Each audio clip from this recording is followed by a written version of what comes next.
छत्तीसगडमधील अमित बघेल नामक नेत्यानं सिंधी समाजाचा अवमान केल्याच्या निषेधार्थ शहरात सोमवारी दिनांक 10 रोजी सिंधी समाज बांधवांनी रस्त्यावर उतरत कठोर कारवाईची मागणी केली। अमित बघेल अमित बघेल।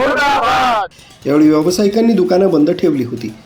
बीडी भालेकर मैदान इथं सकाळी 10 वाजता भालेकर मैदानापासून मोर्चा काढत जलसंपदा तसंच कुंभमेळा मंत्री गिरीश महाजन, आमदार देवयानी फरांदे यांना तसंच जिल्हाधिकारी यांना, विशेष पोलीस महानिरीक्षक यांना निवेदन देण्यात आलं।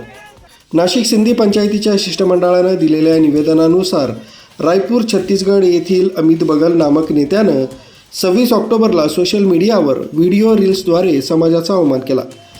संबंधितावर कठोर कारवाई न झाल्यास अधिक तीव्र आंदोलन छेडण्याचा इशारा अध्यक्ष ॲडव्होकेट प्रकाश आहुजा, उपाध्यक्ष श्याम मोटवानी, अशोक पंजाबी, किशन अडवाणी, कन्नू कलानी यांच्यासह बांधवांनी दिलाय।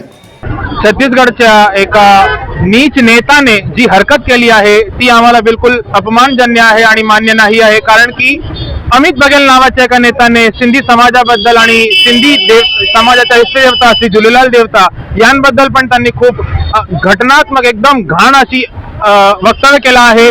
सिंधी पाकिस्तान से आए हैं और उनका वो मछली वाला भगवान हे असं तुच्छ भावनेने आम्हाला बोललेलं आम्ही सहन करणार नाही। कारण की सिंधी समाज हा अखंड भारताचा एक हिस्सा आहे आणि अखंड भारताचा हिस्सा असल्यामुळे आम्ही आज इथे खूपच आनंदाने गुणगोप्याने राहतो। आम्ही खूप शांतिप्रिय समाज आहे। अशा शांतिप्रिय समाजाला अमित बघेल या नेत्याने चिरवण्याचं डिवचण्याचं काम केलं आहे ते आम्हाला बिलकुल बी अमान्य आहे। आणि ही आम्ही सर्व सिंधी समाज आज नाशिक सिंधी समाज लाखोच्या संख्येने रस्त्यावर उतरून आणि एवढा मोठा मॉब घेऊन इथे निवेदन देण्यासाठी कलेक्टर साहेबांना आलो आहे। आम्हाला गृह मंत्रालयात पण आमची एकच विनंती आहे की अमित शहा सरांनी पण या गोष्टीवर थोडं लक्ष केंद्रित केलं पाहिजे आणि सिंधी समाजाला न्याय देण्यासाठी अमित बघेल याला कठोर कारवाई केली गेली पाहिजे।